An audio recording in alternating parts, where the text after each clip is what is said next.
Welcome to our July chapter Share the Knowledge. I am Liz Mills. I am chair of the APRA Chapter Leaders Committee. And for those who might be new on the call, or for those who don't know, our Share the Knowledge series came about to bring chapter leaders together to exchange ideas and to network and strengthen our kind of chapters across our communities. And we've found that every chapter faces very similar problems. And so having these conversations is really helpful. And so if you find that you might be right at the level of our speaker today, or this is something to aspire to, I really hope this encourages a great discussion. It is on one of our favorite topics, finance. So I'm so excited to introduce our speaker today, Cynthia Mikimoto of Carat. And with that, take it away. Okay, great. Well, thank you, Liz. Thanks for having me here today. I am excited to talk today about finances because actually, Kara has done something pretty special, in my opinion, with trying to figure out like what do we do when we have some surplus in our coffers and how do we best maximize that? So that's what this, intro slide here is. This is kind of like the agenda of what we're going through. Um, and I feel like Kara has been really judicious in what we're holding. So I'm excited to share that with all of you. And you may already be doing this also at your organizations, and it may be review. But if it's something new, hopefully we can have something to take away. So quick bullet points of how we're going to go through what I've organized today. So how Kara grew its financial position recently, and that was by recommendation of Celeste, who's our treasurer. She made this recommendation, and we ran with it. And then I'm going to share with you the roadmap of how we did it. Um, Using ourselves as a case study, I'll go through kind of the steps that we took in order to implement it, and then a little bit of your turn. So here we go. Next slide, please. Oh, and Cynthia, Okay. sorry, before you start, I failed to mention if you have any questions, please feel free to interrupt and come off mute. Otherwise, drop in the chat, and then I'm happy to come off mute and interrupt Cynthia's presentation. Yes, please do. I would love for this to be discussion. And if there's anything that you hear that you're like, oh, well, wait, tell me more about that. Please do, because I know we have an hour today, so I built in a lot of kind of like time for us to have a lot of good discussion points in between. This is not going to be like an 80 slide kind of presentation at all. The slides are really just for me to organize talking points. Okay, so how this all began. At a board meeting we had, well, we have always a standing agenda where we hear from each person on our team, each of our volunteer board members to speak on their certain area. And so we talk about our financial position as one of a treasurer report. And at one of these meetings that we had, Celeste, she asked the great question, of hearing like of how much we were holding. She's like, well, wait a minute, isn't there a way that we can maximize that? I mean, is that earning interest? And it's not. It was actually just in our checking account. So she's like, we should really be investing that, So we did look into that, and I'll go into more steps on our roadmap to tell you how we did that. But it was really by this spark of an idea.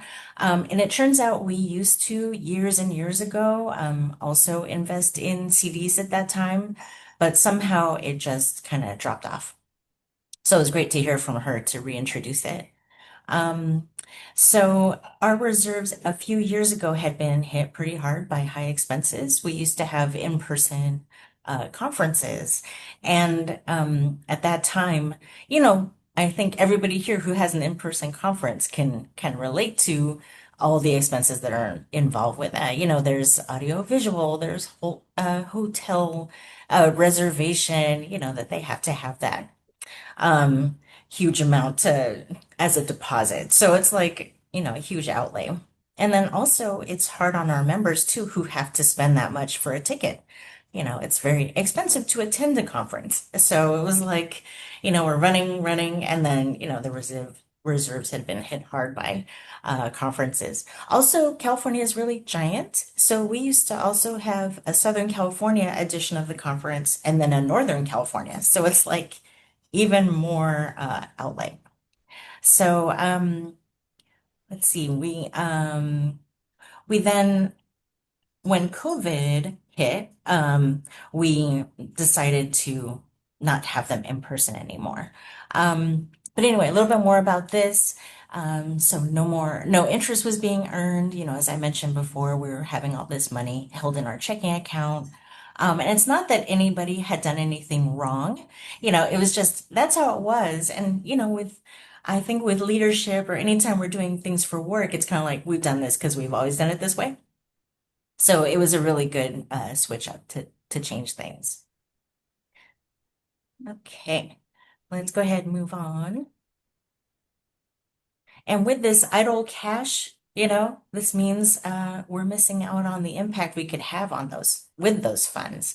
Um, So you know, as I was speaking about before COVID and then after COVID, so then now that we're not having those conferences in person, we're having them virtually. Now we have actually a lot of cash savings, even though we're still able to provide conference offerings and we're able to still do these things. We're not having the huge outlay of cash anymore. Um, and then everything's in this traditional account. So we wanted to think about how do we preserve this capital while generating additional income, you know, taking Celeste's suggestion. Uh, let's see. Let me see if I have a little more on that. So in January, we found that we were also not raising the prices for our members to be members of Kara, which is something really important actually to all of us on the board. We know that everybody has a lot of budgetary concerns, and so we don't want to be an additional burden on our members. So also thinking about how this investment can help keep those prices down.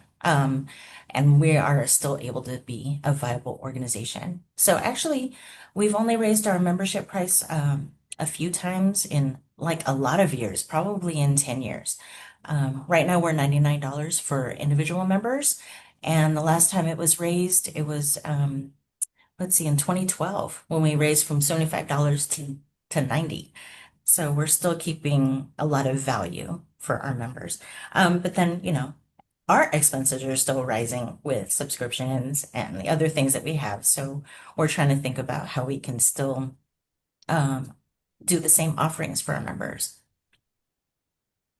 We want to keep those membership dues working constantly work year round, and we want that money working for us because that idle cash it loses purchasing power to inflation, which kind of feels like inflation has gone up many percentage points even in the last year or two.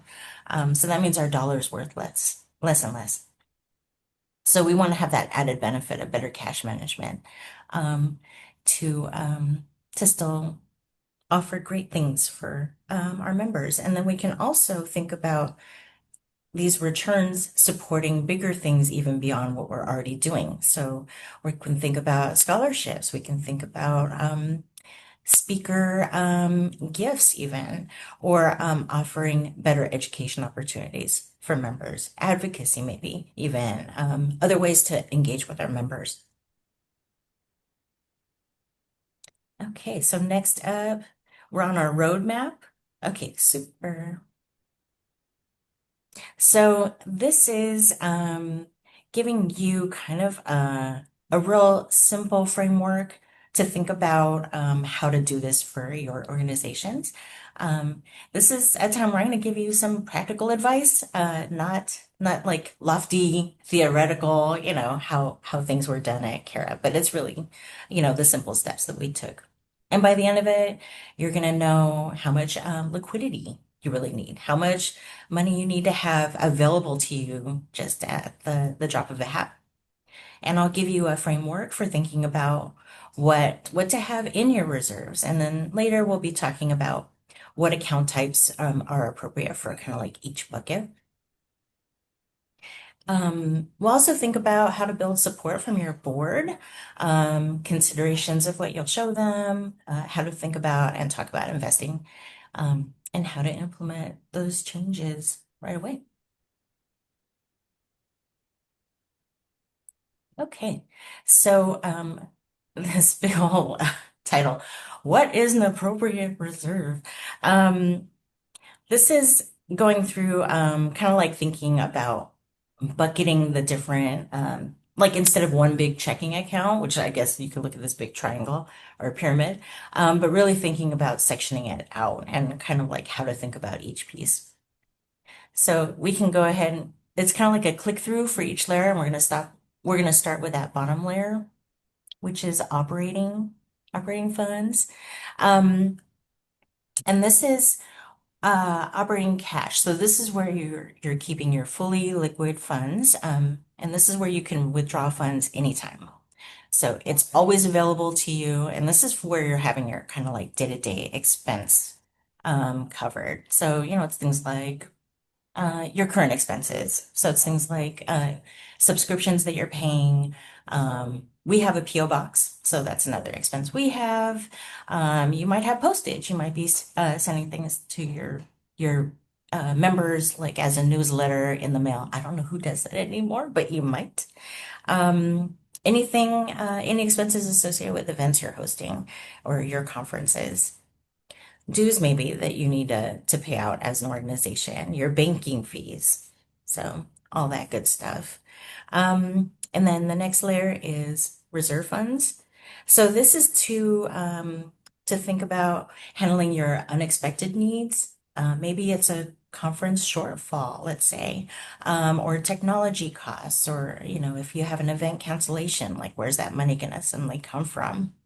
And then also in reserve, kind of like probably the advice you've had individually to keep 3 to 6 months of your expenses in reserve. That's also a good place to keep that additional funds in reserve for yourself and your organization to handle anything that could be, unforeseen. So I don't know, is there anything coming through chat by chance? Coming through? No. No, Okay. no question. Um, okay. And then finally, this top kind of like piece of the pyramid is strategic surplus. So this is your growth fund. So this is outside of those different buckets of money that you're holding, that day to day, your reserve funds. Now, what do you do with the additional, the excess? So this is where you can think about investing your excess in a conservative way. And this is how we thought of it, like this is the extra that we can have set aside. And you can have a mix of savings and CDs, let's say. I'll go into more detail on additional slides. But it's just a way to think about how to kind of like partition because it took a bit for us to think of it because we just had this big pocket of money and it's like, oh, okay, well, how do we really think about what's the amount that we really have to invest? Okay, next up. This is, even though I'm talking about finances and investing, it's not really like I don't have any experience with, like high finance at all.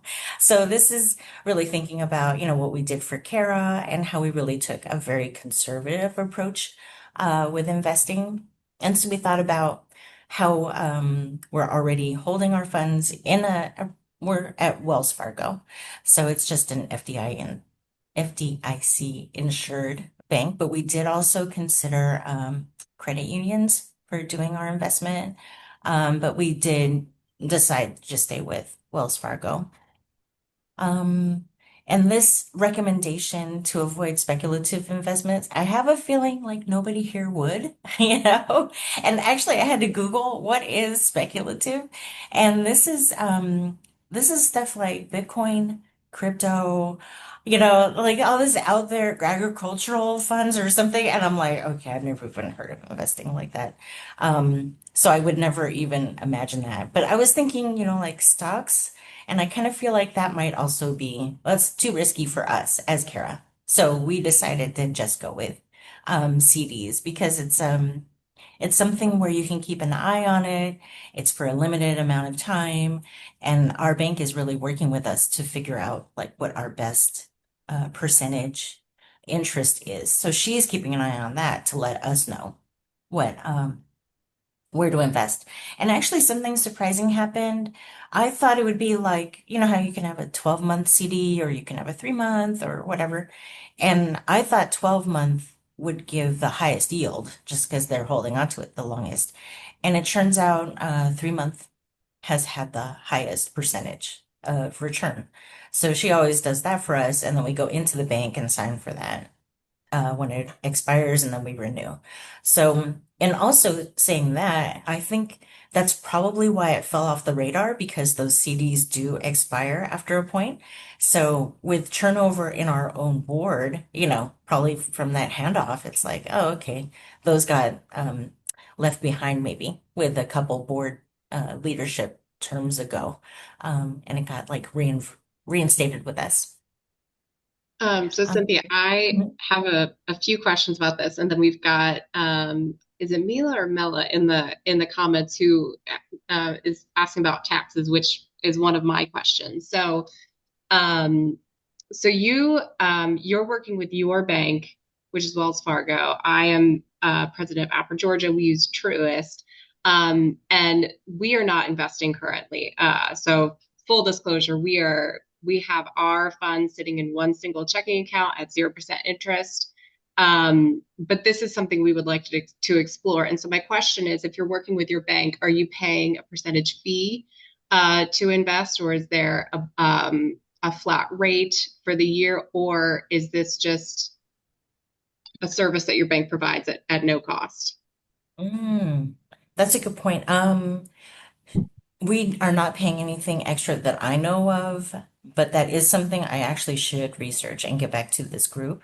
Um, I know our percentage is 3 point, and I wrote it down on one of these That's slides. your I think interest. it That's was your interest from your the CD. interest that we're earning on what is sitting in the CD.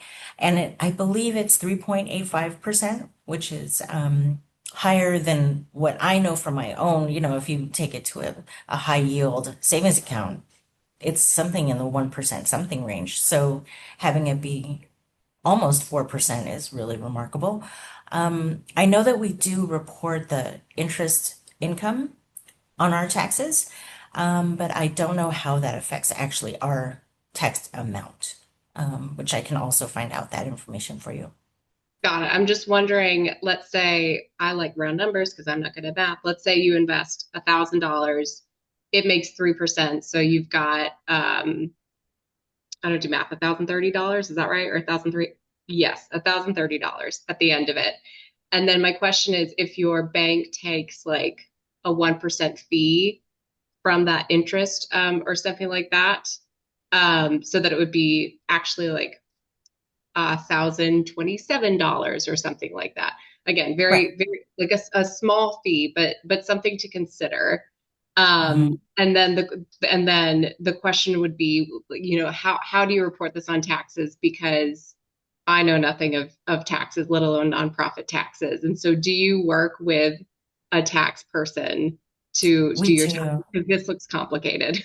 Yes, it does look very complicated. And in the before, kind of recently, we were doing that in-house. The our own volunteers were our appointed treasurer was doing all this very complicated tax form fill out and submitting our 990s.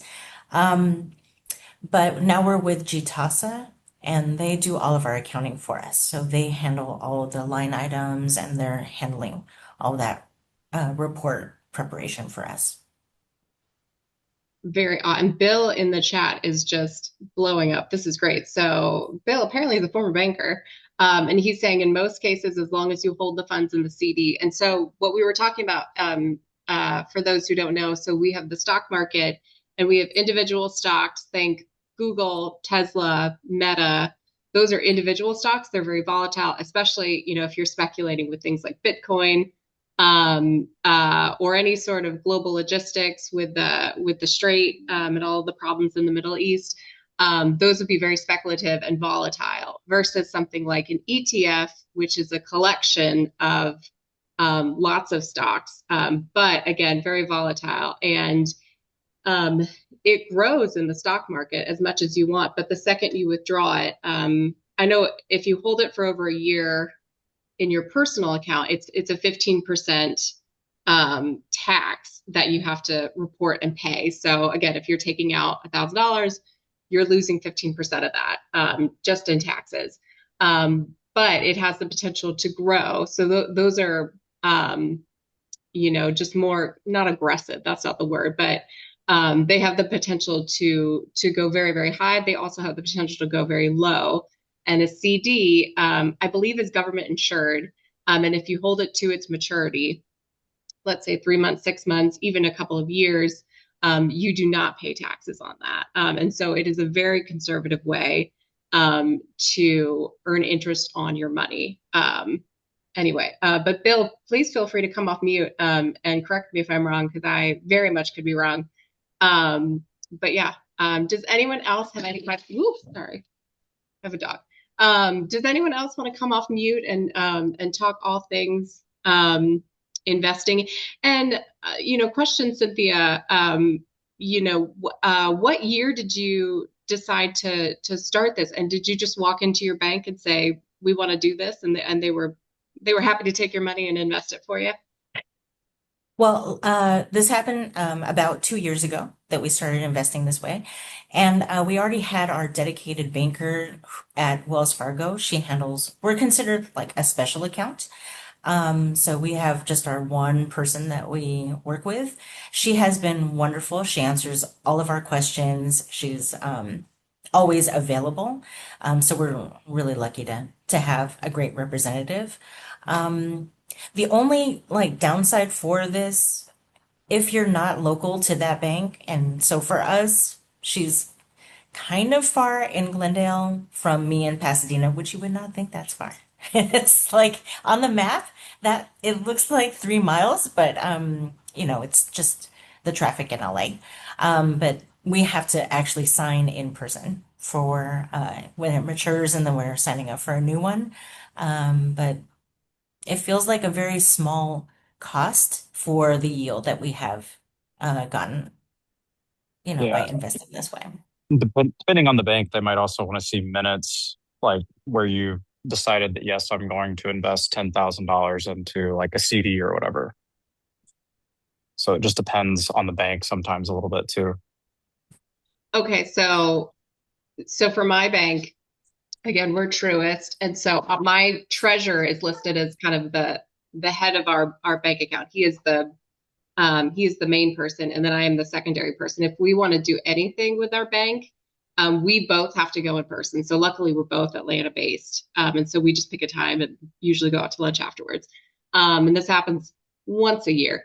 But if we were to invest, I assume both of us would have to go in person, um, and then maybe bring the minutes from our previous board meeting to say that this is what we want to do with our funds. That makes a lot of sense. Thanks, Bill. And for us, I was the appointed person at Wells Fargo for this account. But then I transferred that status to Celeste, who's our treasurer. So she can go in by herself. Well, I just prefer Okay. lunch. I like a good lunch date. So sorry. I should. We should do that. We should make it a double. I'm just looking at where I am on this slide. Yeah, just a couple extra points about, the yield is secondary when we're considering it's more like for safety, that was the biggest concern, that it was conservatively invested. And then oh yeah, there's multiple maturity dates. So we have two CDs, and one of them, they're on a staggered schedule. So I think it's like every 1 or 2 months we're going in to sign for one of the 3 month CDs. So and I was thinking about like, well, maybe we should just have them both mature on the same time. But it's just worked out to have the best returns to do it this way. So we're keeping it this way. And then maintaining liquidity. This is really about, like with such a shorter term of 3 months, then it really isn't that far off that we could cash out if needed. It's not in there for like a 2-year term. It's pretty much right around the corner. Okay, now we can move on. And by the way, I was thinking about how some of these slides like lent itself to an image, and then some of these are so plain. So we're back to Plainsville, managing funds responsibly. So this is more touching on to the points that we were just discussing about, like, what do we really need to bring to the board, and what kind of documentation do we need? So for the board review and approval, since Celeste brought that up in a meeting, it was pretty much just part of, if not that meeting or the next one, where we just raised it as a board action that we voted on, um, you know, got seconded and then passed by the board at that time.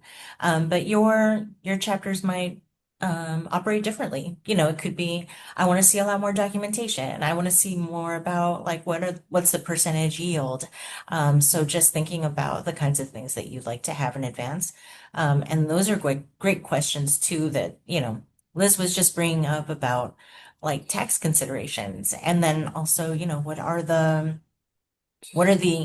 things that we need to think about that actually reduce that yield, and if it's still worth it. So having those comparisons would be really helpful for your board. Maintaining that transparency. Um, and then probably your chapters too, you record things through your minutes, and you have things like in an official archive where you're keeping things about your finances. And then this last point of annual review, we're reviewing a lot more quickly because it's every time the CDs are maturing and we're getting a new one.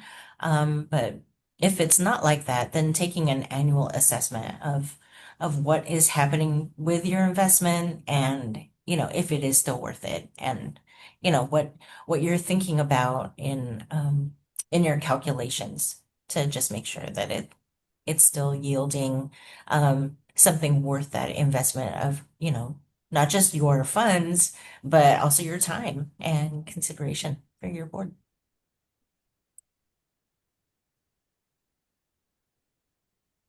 Next up, um financial tools.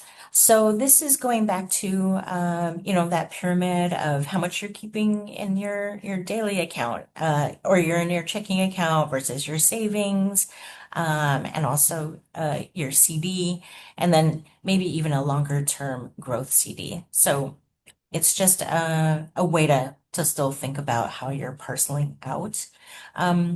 For savings, it's that simple, accessible, that day-to-day funds. Money market could be more flexible and higher yield while still giving you that liquidity availability. And then the funds that you have in your CDs are higher yield with a fixed term. This next one's about an example allocation. So this is those 4 different buckets and kind of what percentages you may think about parsing them out. So this is an example for, let's say, a $60,000 balance. You can think about having, let me get in here and see these percentages that I put together. So your operating cash could be a quarter of what you're holding altogether. But this is really based on what your day-to-day funds are. When you do your assessment of looking at like a month or 3 months of expenses, really seeing how much percentage-wise that looks like for the entire thing that you're holding. You could save, let's say, 33% in your money market, put another 25% in your 12-month CD. So all of these percentages are really based on your own real world. When you look at when you're looking at your finances. So on the next one, we'll go to Kara as a case study. That's kind of like just a, throwing it out there kind of figure. Um, for the Kara, oh, this is where I put the percentage. So we're generating on our CDs 3.68% on the CDs that we're holding, and we have two of them. And we're holding 17% in our checking account now. And then, yeah, on the before you see we were 100% in our checking account and earning no interest. But now we have 17% in our checking, and 14% of the rest is being held in that CD number one. And then we earned $485.25 in that first year of it being held in that CD. And the second one, that's almost 70%. And we earned around $1,700 on that CD in that year. So now we're out actually generating 2,200 by holding it in these CDs, which is huge. It turned out to be so much better yield, like where it went from zero, now we have 2,000. We can really think about, well, what can we do to offer more to our members with this extra income? Yeah, and I appreciate that these numbers seem modest and doable. So, Kara, we know, has a significant checking account even without investing, but it's great to see that banks will take a modest investment and grow it. So even if you're investing $500 or something like that, 4% on $500 is better than 0% on $500. Absolutely. Yeah. And I appreciate you because it's not really important the amount specifically or, per se, but really about, that's money that you wouldn't have had otherwise. And you didn't have to raise a membership rate. You didn't have to, do anything extra in order to do that. Exactly. Your money's And working for you. yeah, and for chapters that are reliant on vendor sponsorships, and if there's any fluctuation, if there's any year where you don't get as many sponsorships as you wanted, and it forces you to limit your programming, or if budgetary concerns are a real issue for you, this again is a very doable action. And I think this, it's just not something anyone has ever really um, thought to do for Georgia. But it is something to consider. If we want to do this, we will also have to invest in a CPA to help us with tax time, unless Bill on the chat wants to file our Georgia taxes. But yeah, this is very interesting. And then we've got someone a bit off topic, but I think we have a bit of time. But the question is, how do you manage your PO box? And I guess we've got Mila saying that her board is spread over 3 states, and so like is your PO box basically for one person who goes in and checks it, and what sort of things arrive Exactly. in the PO box? Yeah, it's just the official statements that are mailed to the PO box. We get very little mail to it, but there is one designated person who lives pretty close to that PO box that goes and picks it up. I also get an email if anything goes to the PO box. I don't know if you've signed up for that too, where it gives you a digital image of the contents in the PO box, which really helps to monitor as well. Because yeah, it's something like, do you really have to monitor that every day physically? But thankfully, with a digital email, you can see what's coming in. Um, but things that come, it is so rare. I'm thinking about the last thing I got at the PO box. Oh, it was something from the bank. It was just a confirmation of something that we did with the maturing CD, but we have that set up to go to email as well. So that was just kind of like a one time. That's good to know. And then we've got Michelle here. And then Michelle, if you don't mind putting in the chat or coming off mute to clarify, either credit or debit. But the question is, do you use credit cards for purchases? And if so, do you use your bank's credit cards, or do you use another credit card company? Mm. Um, but We yeah, use the bank's debit card issued from Wells Fargo to handle our expenses. And right now I'm a holder, and I'm trying to think if there's any other holders. I think I'm the only one who's the okay. So designated you holder don't of a use card. a credit card, you use a debit card. Right. We use a Okay. debit card for that. Also through Wells Fargo, they allow a Zelle. We have a Zelle connected account through there, so we have had to do a reimbursement a couple times through that. Okay, that's good to know. Is there anyone on the call whose chapter, or do they know of anyone who's using like a business credit card or a nonprofit credit card instead of a debit card? I've never heard of that, but again, Yeah, I am not financially savvy. we're using I'm with Afro Carolinas and we're with First Citizens Bank and we're using what they call their business credit card. Oh, okay. And it's Interesting. tied to And our that's a it's tied credit to our union. So that might be a perk of a credit union that they can provide you with a credit card instead of a debit card. Because I don't know of Truist or Wells Fargo that provides a business credit card. I kind of remember the last time I was there physically, she let me know that they do have credit cards available now for the nonprofit accounts, but we decided not to sign up for it. Is there a good reason to have a credit card versus a debit card? I wouldn't know. I mean, I think again, we have very good and Bill the finance man, please feel free to come off chat. Please Um, do.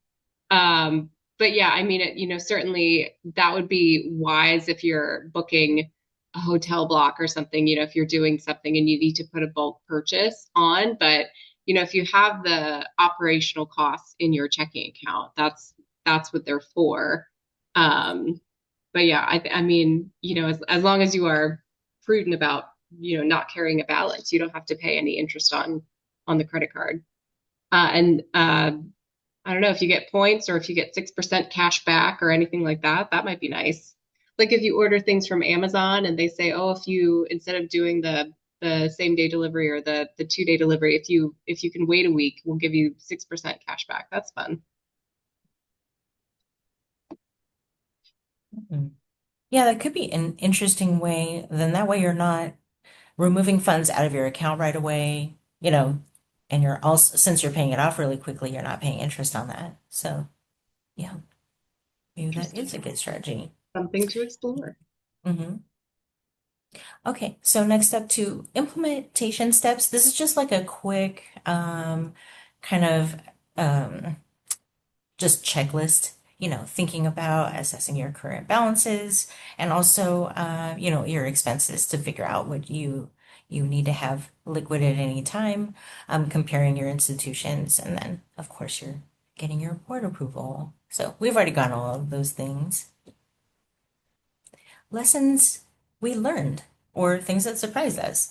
Um, so yeah, the not many choices for banking institutions because, we feel like since we are a nonprofit, it's harder to find a banking institution that has someplace that can handle like the different ways that we need to have our accounting. So we found this is the best. We had other ones where they were not very responsive to us, the assigned representative. But this one we found a really good match.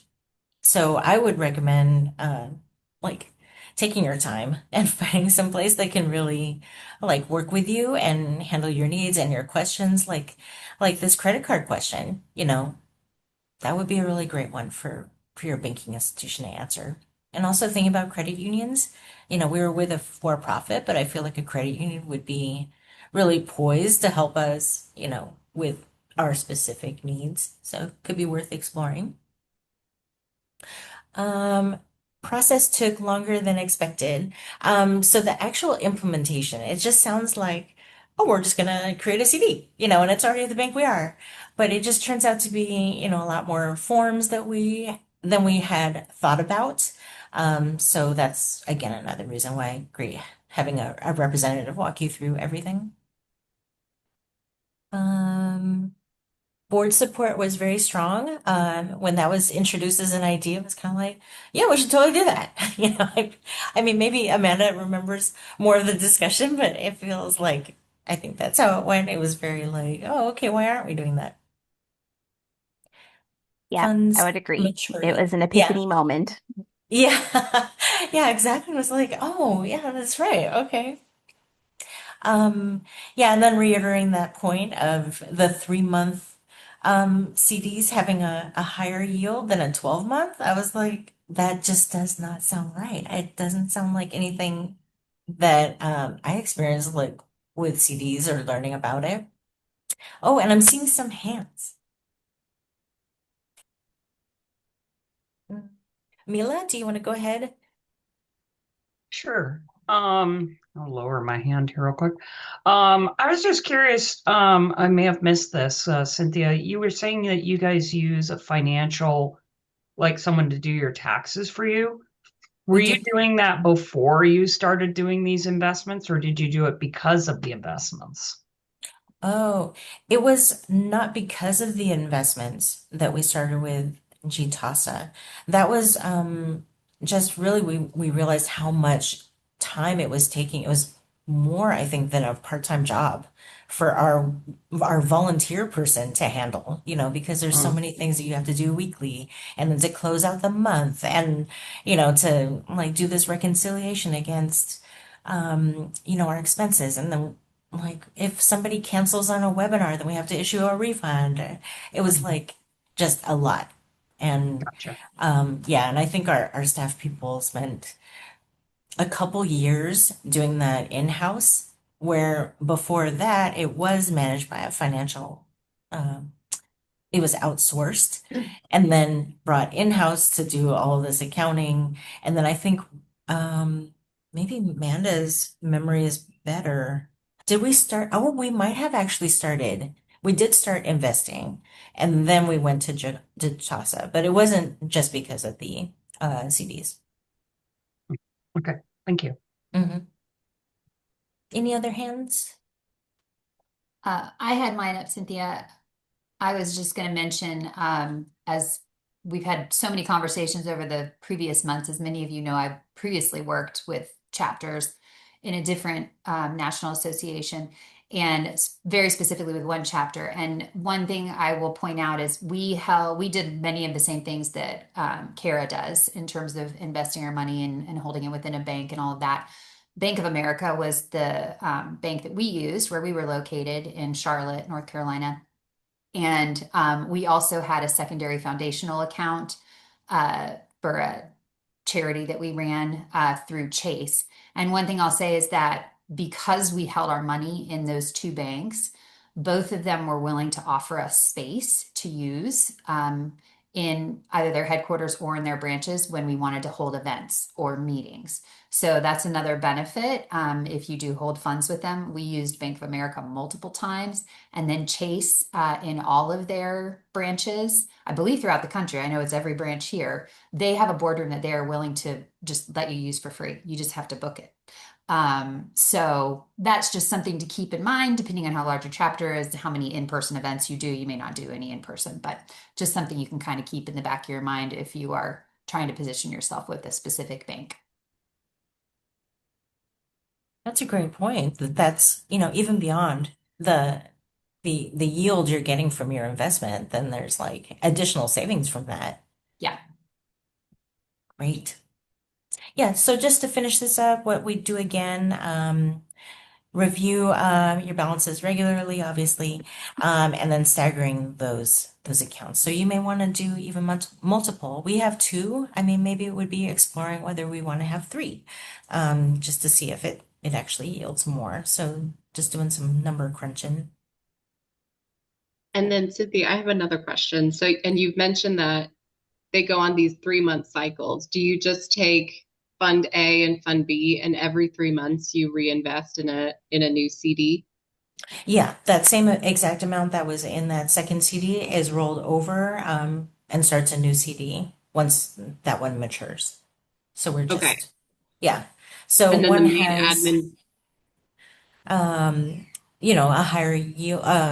higher yield amount, but both percentages are the same in the CDs. But having that also allows us to think about, okay, if we want to take that little bit amount and not reinvest it, and we can use it for something that comes up, like if we want to have an in-person conference or, whatever expense we want to take on, we have an amount of money pretty accessible within, 6 weeks.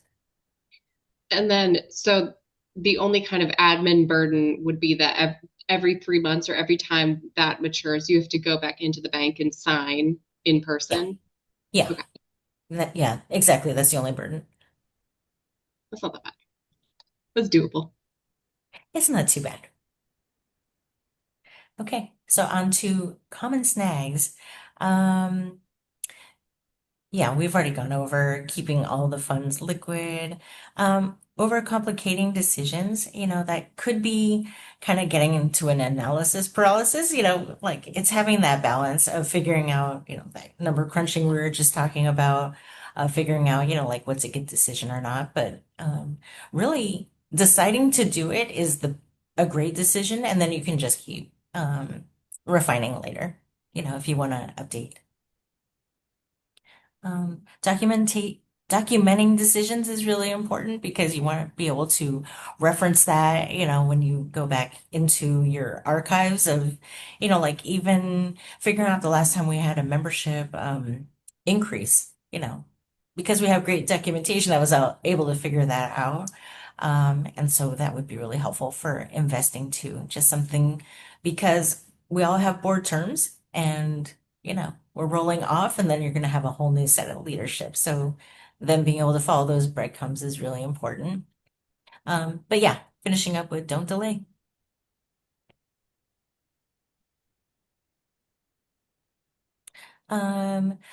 These are the things we did ask ourselves with thinking about whether to invest or where to invest. So it's really thinking about questions for yourselves. Like what do we do if the rates change? Are we going to change banks? And how much of a rate change would it take for us to change? What if we do need to have that cash? Like how much to keep in each one? We have a lot more in one of those CDs than another, so that might be worth actually us looking at to see if that makes sense or not, or if it continues to make sense. And is this too risky for us? But in really thinking about those previous considerations. Yeah, moving on. Results and impacts. So thinking about what we can do with this additional funds that we've generated with this revenue. So, those two CDs so far have added $2,200. And then so really thinking about what can that fund, and we've done we've voted on having a scholarship implementation for us. So now that money can go to that, that's not drawing down from our principal. Now we have this money that we could use. We could send our members to a conference perhaps, or, help with professional development, meaning like our offerings. Right now we do webinars monthly, but, what are the additional things that we could do?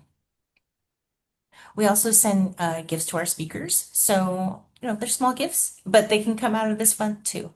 Member engagement programs. We started implementing regional events for our members because we're doing our conferences still virtual, but we wanted to have some kind of component where it's like, okay, let's get together in person, let's network.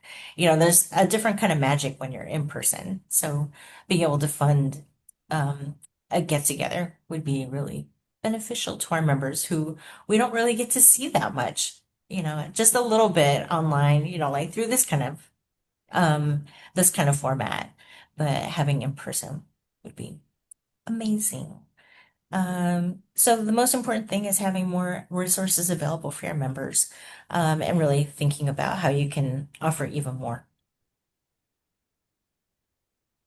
And I think I may only have, oh yeah, so this slide is kind of like, now it's your turn. So it's just a quick framework of, you can do a back of the napkin calculation, like what do you have balance right now?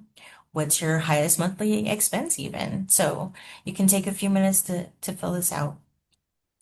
how much reserve, which I kind of feel like is very individualized. So that's why you can kind of think for yourself. How much reserve is really appropriate?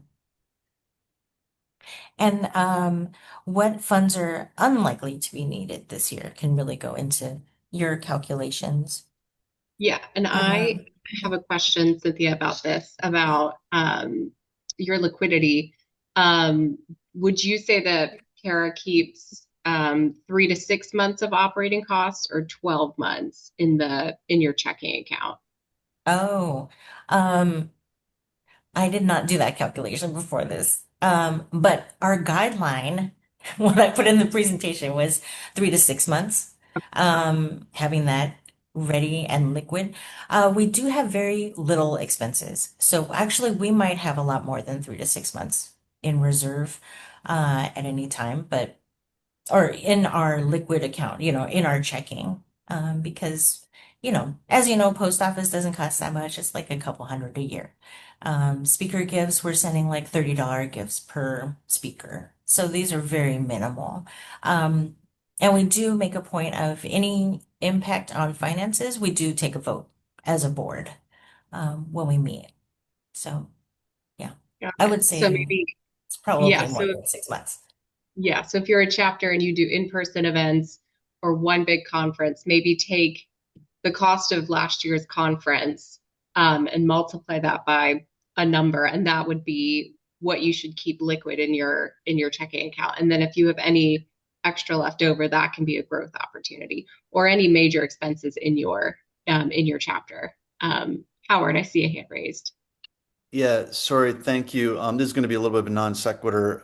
A, sorry for joining late. I had a couple unexpected calls. B, I was at least kind of a semi-member of Apra North Texas, but I'm located really in the Texas Hill Country. I just checked. I think there are only Apra chapters in North Texas, i.e. Dallas, Fort Worth, and Houston. And so there's a little bit of an off-topic question. Do you know if there are planning chapters in Central Texas, Austin, anything like that, or who would I talk to about that? Well, Brittany, if she's on the call, is in Houston, and she might know all things Texas. Oh, Okay. did she leave? I don't see her in the. I can Oh take this no, offline if you want me Brittany. to, Liz. No, not a problem. I can answer in the chat, and we can keep the Okay. conversation going. Okay. All right. Thanks. I'd love to see a Yeah, chapter in Austin, San Antonio, Hill Country, something like that. well, starting a chapter is always a fun idea. All right. Thanks. Yeah. Okay, on to the next. A quick checklist of, how to go through looking at your own finances, determining what you should have on cash on hand, and then reiterating that you should calculate your highest expense. Like Liz was just talking about, your conference would probably be your largest expense, and thinking about how much you want to have in your surplus. And then you can implement any one of these, maybe not improvement, but then just this, taking an assessment or an evaluation of what you have. You can do that in the next, 30 days. And then beyond that, take your implementation steps of, then going to your board with your recommendations.